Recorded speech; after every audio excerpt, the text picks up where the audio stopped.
오직 내가 이것을 다 너희에게 주노라. 노아 홍수 이전에는 다 채소만 먹었는데 이제 노아 홍수가 끝나고 나서 하나님께서 이 동물들도 짐승들도 산 동물들도 이제 먹어라. 그런데 먹는데 조건을 하나 줍니다. 4절에. 그러나 고기는 그 생명되는 피채 먹지 마라. 예, 피채 먹지 마라. 왜 피채 먹지 말라고 했느냐? 예, 이걸 좀 알아보려고 합니다. 왜 피채 먹으면 어떨까요? 우리가 옛날 아버지가 그 염소 같은 경우를 잡으면 피를 받아갖고 먹어보라 그러면 피 냄새가 좀 역겨운데도 그 소금 타가지고 좀 먹어본 기억이 나요. 예, 이게 그걸 뭐냐면 그 목이 좋다고 생각했는데 지금 생각하면 과학적으로 보면 엄청난 기생충도 있고 안 좋은 게 다 있는데 뭘 모르고 그냥 그때 딱 그랬어요. 이 피채 먹지 마라 하는 거예요. 피채 먹지 마라. 그 이유가 뭐냐? 옆에다가 몇 개 적어놓을까요? 신명기 12장 23절부터 25절, 신명기 12장 23절부터 25절,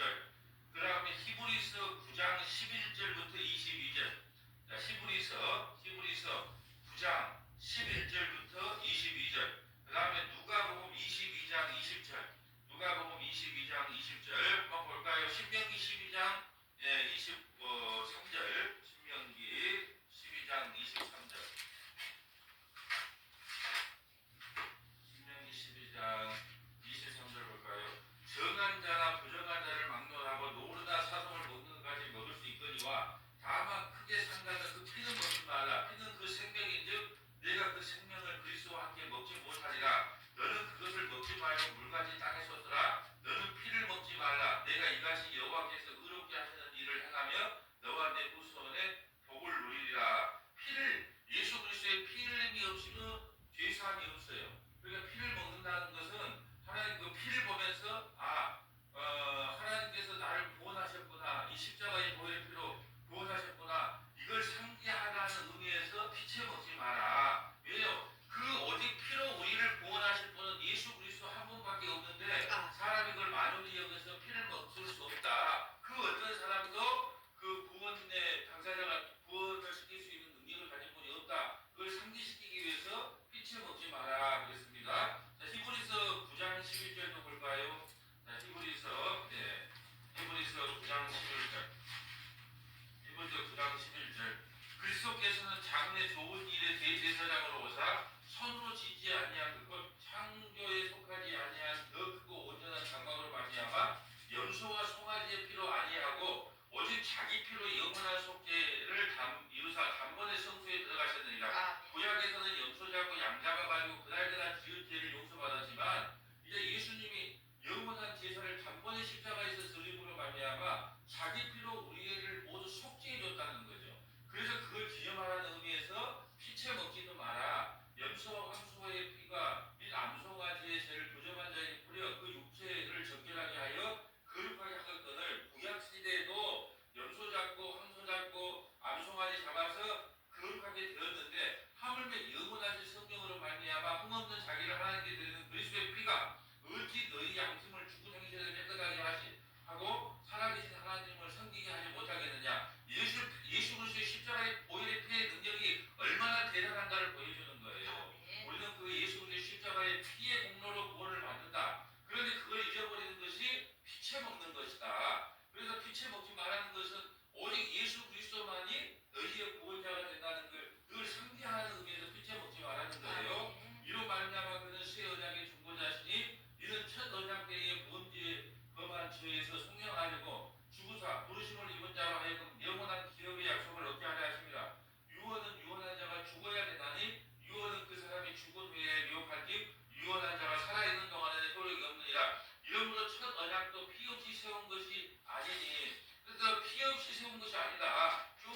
주의 사람이 있기 때문에 반드시 온 몸의 포를 다 흘리고 자기 백성을 구원할 수밖에 없다. 이것을 기념하기 위해서 피채 먹지 말라는 겁니다. 자, 누가복음 22장 20절도 한번 볼까요? 누가복음 22장 20절.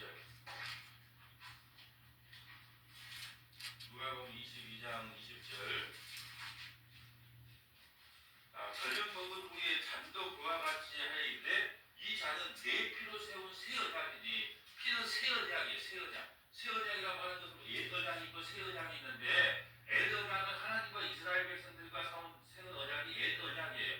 근데 그게 실패했어요? 성공했어요? 실패했죠. 그러니까 이제 예수 피로 맺은 언약이에요. 누구와? 하나님과 그의 아들 예수님이 피로 맺은 언약이 새 언약이에요. 그러니까 이제 우리가 뭘 했느니 안 했느니 우리 일단은 이제 안 믿는다는 거예요. 누구만 믿는다? 내 아들 예수만 믿는다는 거예요. 그래서 우리가 예수 안에 포함돼서 우리가 구원받지, 이제는 구약의 백성들처럼 네가 뭘 했느니 안 했느니 그걸로 너희를 평가하지 않겠다라고 하는 거예요. 이제는 예수 피로 자기 아들과 언약을 맺었는데 그 언약이 바로 새 언약이다. 예, 이걸 갖다가 피라는 거예요. 그래서 피로 맺은 언약이 무슨 언약이다? 새 언약이다. 그러므로 오늘 본문에 오면 고기를 그 생명대로 피채 먹지 말라고 하는 것은 오직 우리의 구원은 예수님의 피 흘림으로밖에 우리가 구원받을 수 없다. 그런데 그걸 모르고 그걸 잊어버리고 피채 먹는 것은 하나님 앞에 부정한 것이다라는 것을 우리에게 상기시켜주고 있습니다. 5절에 볼까요? 내가 반드시 너희의 피고 너희의 생명의 피를 찾으니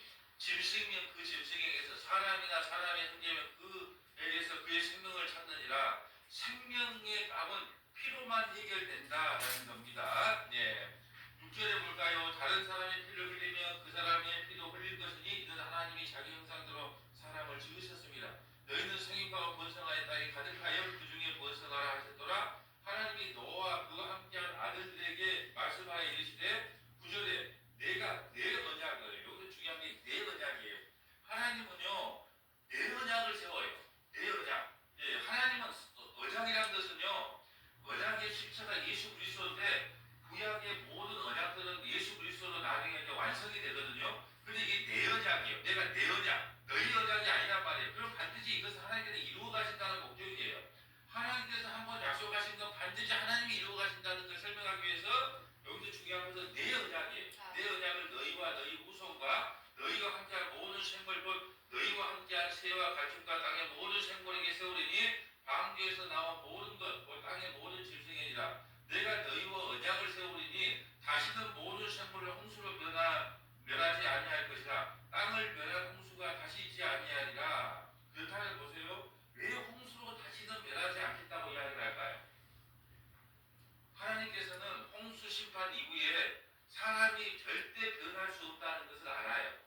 그래서 어떻게 말씀하시냐면 노아 방주에 들어가기 전에 인간은 항상 악하다 그래요. 그리고 9장 8장에 오면 어렸을 때부터 악해. 그러니까 이제 홍수 심판으로 너희들을 심판을 한다고 해서 사람들이 변하지가 않구나. 그렇기 때문에 다시는 홍수로 심판하지 않겠다는 이야기를 합니다. 옆에다가 이사야는 사지요. 이사야 54장 8절부터 9절.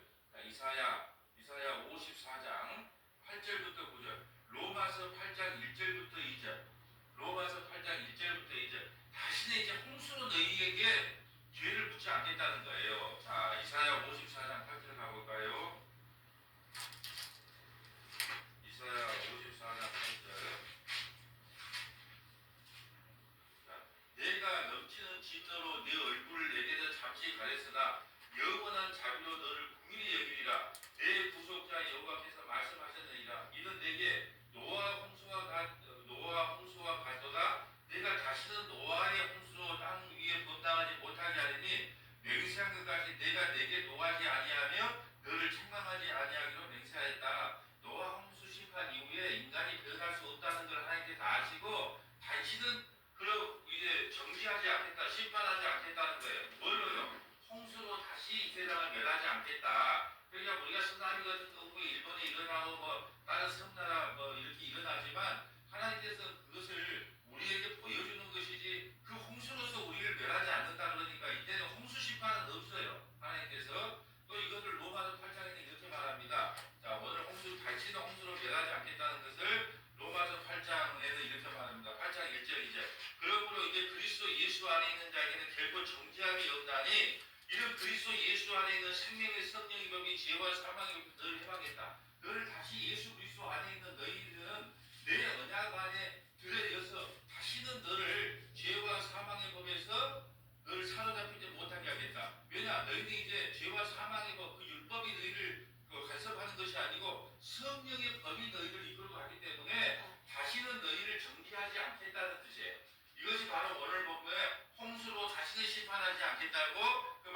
연계되는 부분입니다.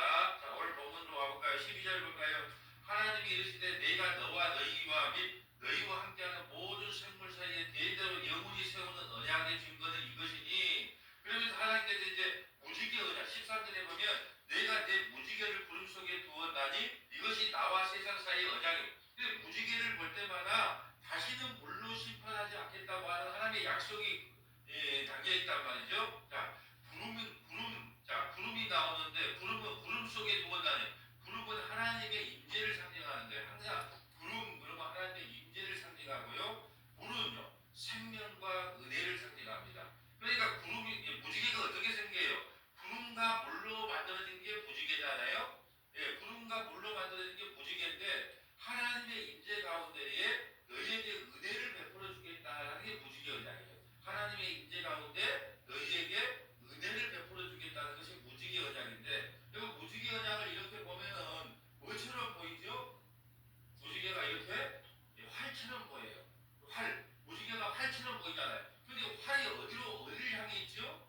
하늘을 향해 있어요. 아주 중요한 의미입니다. 무지개가 활로 되어 있는데 그 말은 뭐냐 하면 모든 저주를 그 하늘에 계시는 하나님이 다 받으셨다는 거예요. 예수님이 다 받으셨어요. 그래서 무지개 언약이 중요한 게 뭐냐? 무지개 언약은 활처럼 이렇게 되어 있잖아요. 그러면은 누가 그 저주를 대신 받았냐? 하늘을 향해 있잖아요. 그 활 방향이. 그러니까 예수 그리스도께서 직접 저주를 받으셔서 다시는 이제 홍수로는 심판하지 않겠다. 이게 무지개 언약이에요. 다시는 예수 그리스도께서 직접 저주를 받음으로 말미암아 이제 이 세상을 심판하지 않겠다. 뭘로요? 홍수로. 그 13절에 보면 무지개가 나오는데 무지개는 누구를 상징하냐? 예수님을 상징한다. 13절 옆에다가 무지개 해놓고 예수님 상징. 그러면 어디서 그것이 나오냐? 에스겔 1장 26절부터 28절, 에스겔 1장 26절부터 28절, 계시록 4장 3절,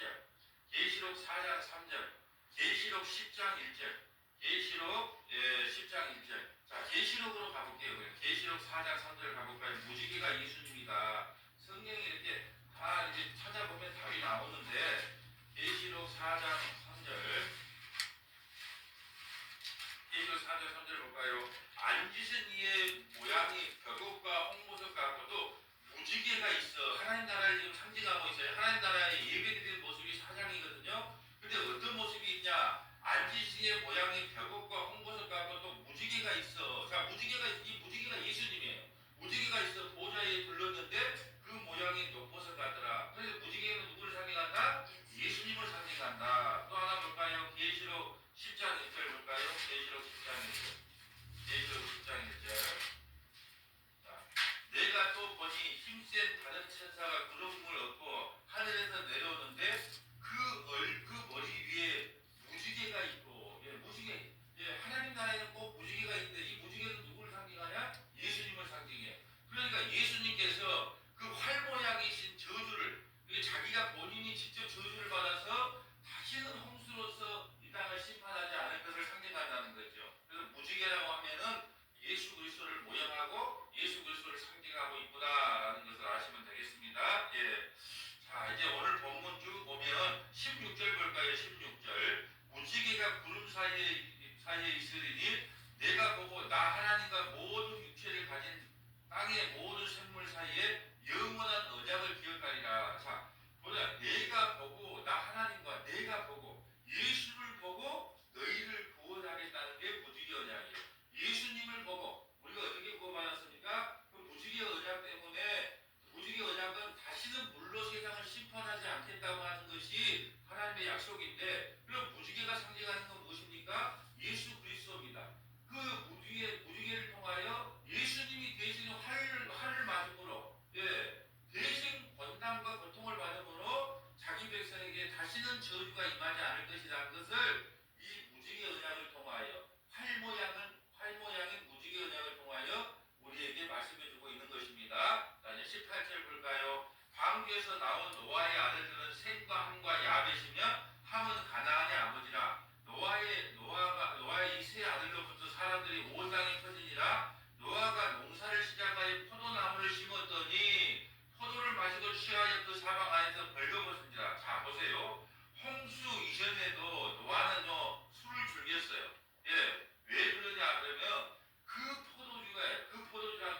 노아 시대하고 똑같대요.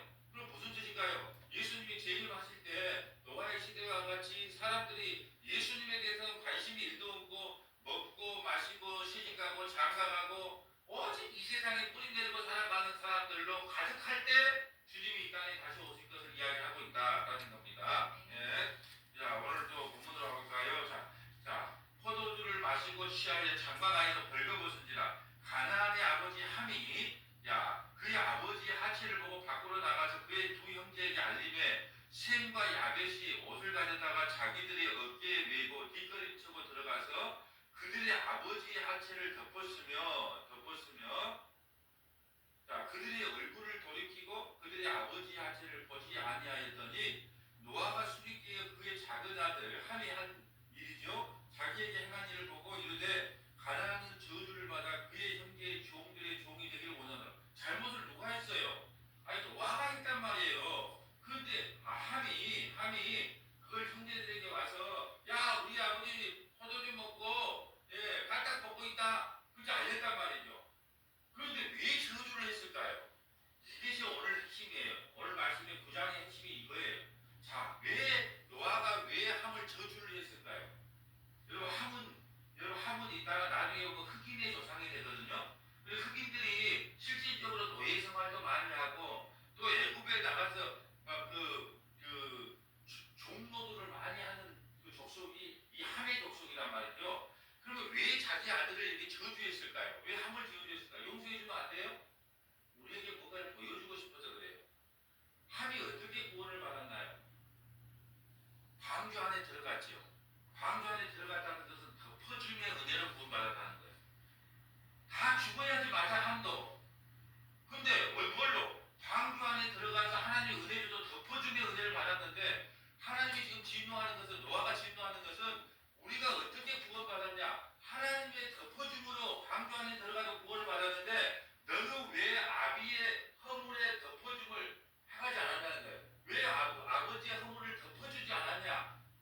우리가 어떻게 구원받았습니까? 허물을 덮어줘서 구원을 받았다. 그러면 너가 그렇게 구원받은 존재인 걸 알았다면 아버지가 비록 술 먹고 알몸으로 있다 할지라도 그 형제들에게 알릴 것이 아니고 뒷걸음지게 해서 그 치부를 덮어줘야지 맞은 것이 아니냐. 이게 덮어줌의 은혜를 상실하는 자, 덮어줌의 은혜를 모르는 자는 뭘 받는다? 저주받는다. 이걸 지금 우리에게 말해주고 싶은 거예요. 적을 것이 너무 많아요. 적을 것이. 자, 먼저 23절 옆에다가 이렇게 적어 놓읍시다. 이사야 64장 6절부터 9절. 이사야 64장 6절부터 9절. 창세기 3장 21절. 창세기 3장 21절. 그 다음에 에베소서 4장 31절부터 32절. 에베소서 4장 31절부터 32절.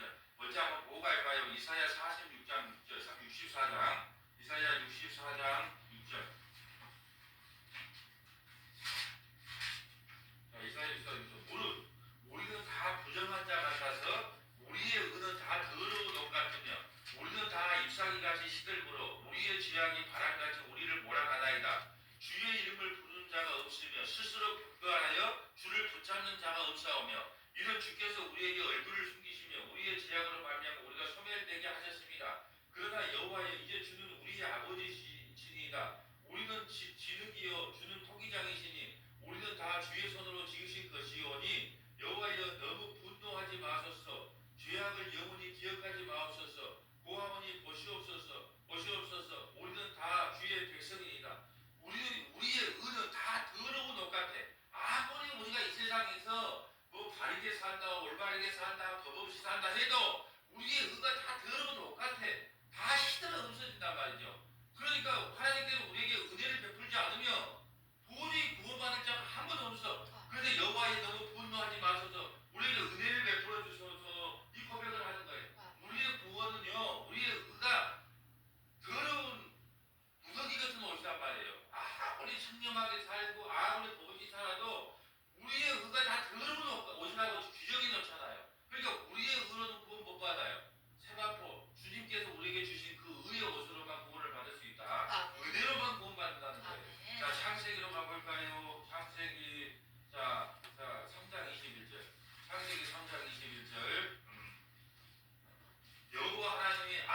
그의 아내를 위하여 가죽옷을 지어 입히지. 보세요. 누군가의 희생으로 수치가 면해지는 거죠. 아담과 하와가 양이 죽어서 양의 가죽으로 덮어줌의 은혜를 받잖아요. 그래서 수치를 면하잖아요. 똑같은 이야기예요. 지금 합이 어떻게 구원을 받았냐? 하나님이 덮어주신 은혜, 양이 죽음으로 아까 아담과 하와가 수치가 가려졌던 것처럼 그 방주에 들어가서 수치를 면하게 해줌으로 덮어줌의 은혜로 말미암아 구원을 받았는데 그걸 망각해서 아버지에게 저주를 받은 거예요. 에베소서 4장 31절로 가볼까요? 에베소서 4장 31절. 에베소서 4장 31절. 너희는 모든 악독과 노함과 분냄과 떠드는 것과 비방하는 모든 악의와 함께 버리고 서로 친절하게 하며 불쌍히 여기며 서로 용서하기를 하나님의 그리스도 안에서 너희를 용서한 것. 하나님께서 우리를 용서한 것 같이 서로 부족하고 허물이 있는 걸 덮어주라. 이게 하나님의 뜻이라는 거예요. 근데 덮어주며 은혜를 모르고 와서 형제들에게 그걸 까발렸다는 거죠.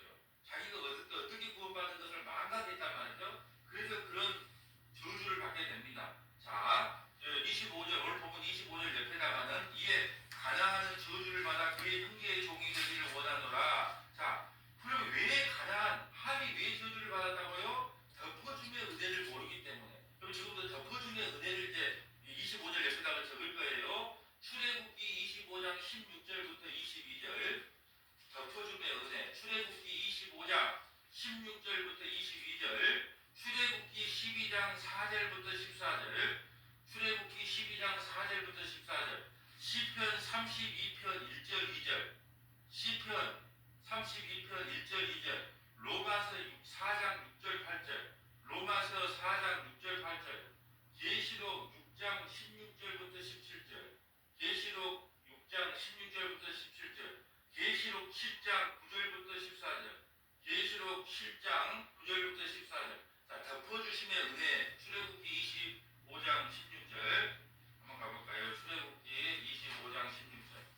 자, 하나님의 언약궤를 이야기하는데 언약궤 보세요. 언약궤. 예, 지성소 안에 가면 언약궤가 있어요. 자, 16절. 내가 내게 준 것만을 계획했으니 순금으로 속죄소를 만들어 두 규빗 반, 넓이는 한 규빗 반이 되게 하고 45cm예요. 한 손목 한 규빗이요. 금으로 그릇 둘을 속죄소 두 굿에 서서 만들 때 한 그릇은 이 끝, 또 한 그릇은 저 끝, 속죄소 두 굿에 속죄소 한 덩이를 연결하면 좀 어려울 거예요. 그냥 읽으면 돼요. 그릇들을 두 날개를 펴서 그 날개로 속죄소를 덮으며, 자, 이 네모난 사각, 이 네모난 칸에 이 만나의 십계명 돌판이 있고 아론의 쌍난지판이가 있고 만나가 있어요. 그럼 이 세 가지는 다 하나님을 대항했던 것을 상징한단 말이죠. 근데 그 위에 속죄소인데 두 그룹 천사가 그걸 마주보고 있어요.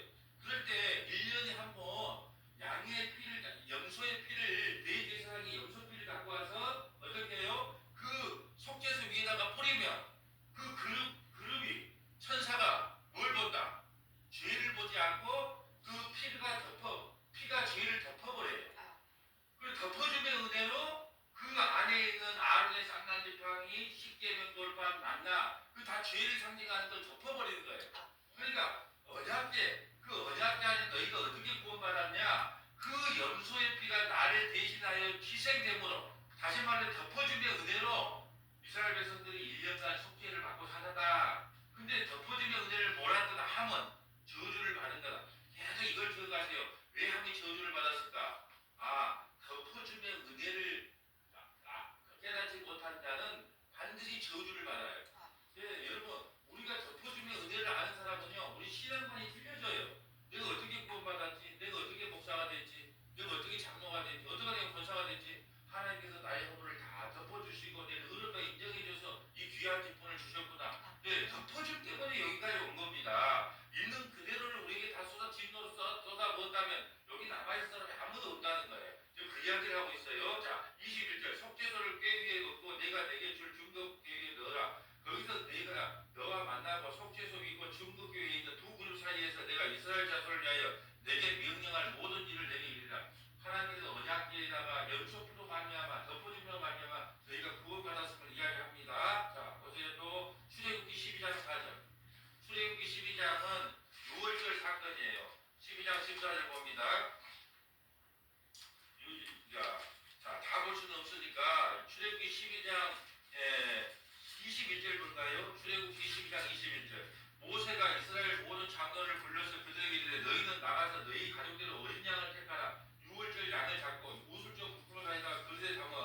덮어줌의 은혜로. 아, 그래서 그 피가 피를 보고 죽음의 사자가 넘어가서 아멘. 유월해서 이스라엘 백성들이 살아난 거예요.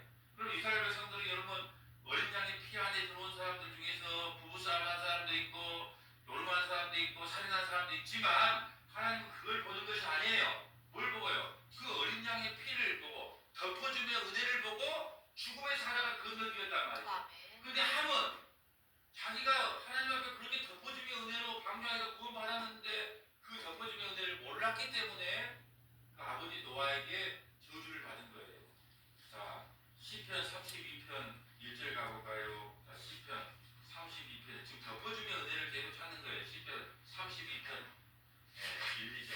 시편 32편 1, 2절. 허물의 사함을 받고 자신의 죄가 가려진 자는 복이 있도다. 허물의 사함을 받고 자신의 죄가 그렇게 함이 이런 복을 받았단 말이죠. 그럼 어떻게 해야 돼요? 하나님 감사합니다 하고 노아의 자기 아버지의 시부적하도 덮어줄 줄 알아야 되는데 그걸 몰라요. 오늘 가장 중요한 말씀이 있다면 무지개 언약과 이 덮어줌의 은혜인데 무지개 언약에서 중요한 것은 뭐냐? 대신 저주를 누가 받았고 예수님이 대신 받아서 다시는 홍수로 심판하지 않겠다. 첫 번째. 두 번째는 함이 왜 저주를 받았습니까? 예, 덮어줌의 은혜를 거부했어요. 나는 하나님께서 이 덮어줬어요. 지금까지 구원을 받았고 지금까지 생명을 얻고 살아갔는데 그걸 모르는 것에 대한 저주를 받았다는 거예요. 2절 마음이 간사함이 없고 여호와께 정죄당하지 아니하는 복이 있도다. 이제 처음에 사함을 받고 죄가 가리워진 사람 그 사람이 바로 함이었는데 그것을 망각해 버리도록 말미암아 이 하나님 앞에 큰 진노를 받았다는 내용이에요. 로마서 4장 6절로 가볼까요? 예, 덮어주면 로마서 4장 6절. 자, 이번 주 로마서 4장 6절 이번 주에 또 우리가 볼 내용이긴 해도 로마서 4장 6절 봅니다. 자, 일할 것이 없이 하나님께 의로 여기심을 받은 사람의 복에 대하여 다시 말할까? 불법이 사함을 받고 죄가 가려짐을 받은 사람은 복이 있다. 주께서 그 죄를 인정하지 아니할 사람은 복이 있다. 아브라함이 어떻게 구원받았냐? 다윗이 어떻게 구원받았냐? 그 죄가 가려워져서 구원받지 않았냐? 그러면 함도 마찬가지 아니야. 그 덮어줌의 은혜, 가려짐의 은혜로 구원받았는데 왜 아버지의 시부를 덮어주지 못했냐? 지금 이걸 이야기하는 거예요.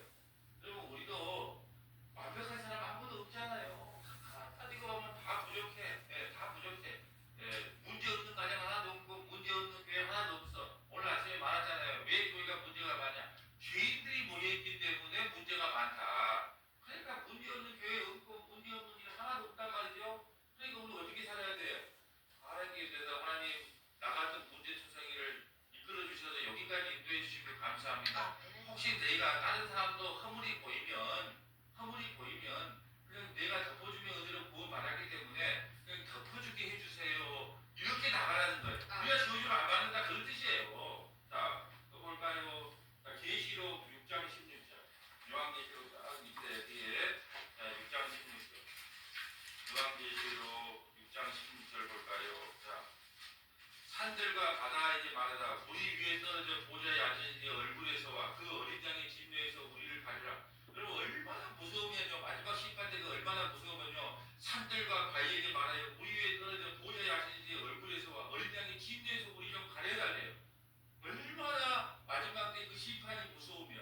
여러분 근데 우리 이미 덮어주며 은혜로 구원을 받았잖아요. 근데 세상 사람들은요. 덮어주며 은혜를 받지 못했기 때문에 나중에 마지막 날요. 그 진노 때문에 그냥 좀 산들아 사나 바위야 나 좀 숨겨줘 이런 비참한 꼴을 당한다는 거예요.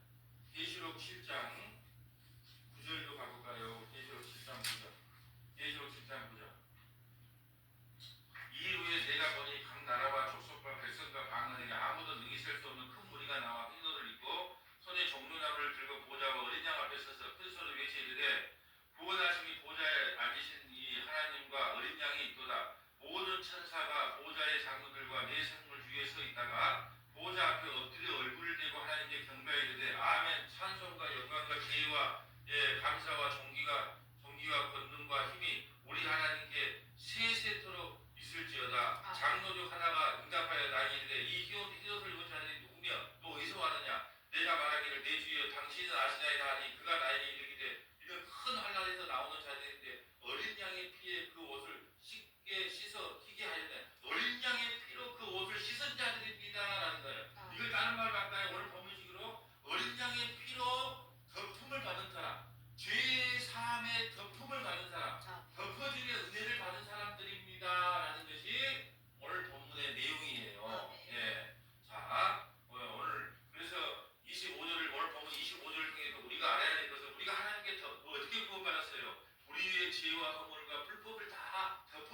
전쟁이라고 하는 것은 우리의 소원을 다 들어준다는 전지전능이 아니고요. 우리를 야곱처럼 황금뼈를 꺾어서라도 그 거짓말 잘하고 속이기 잘하고 그런 야곱 같은 인생에 허리뼈를 불려버려요. 그래서 쩔뚝발이를 만들어서라도 구원시키는 것이 하나님의 전지전능이다. 그러게 이 조직이 잘못 온 거예요. 하나님 앞에 한번 붙잡히게 되면 우리는요 하나님께 우리 다리 공대기를 불러서라도 자기 뜻을 이루어 가세요. 도망갈 수가 없다니까요. 이 조직에 딱 들어오면 깡패 조직에 들어가고 그래도 뭐 발목 뭐 손가락이라도 하나 자르면 그래도 그 조직에서 나올 수 있는데 하나님의 조직에 들어가면 손가락 하나 잘라갖고는 안 돼. 나올 수가 없어요. 두 번째 볼까요? 우리의 구원은 하나님의 덮어주심의 은혜이다. 우리의 구원은 하나님의 덮어주심의 은혜다. 덮어주심의 은혜다. 세 번째, 예수의 피만이 우리의 구원이 됩니다. 예수의 피만이. 자, 오늘 피 흘린 영수는 죄 사함이 없다는 이야기 됐죠? 예수의 피만이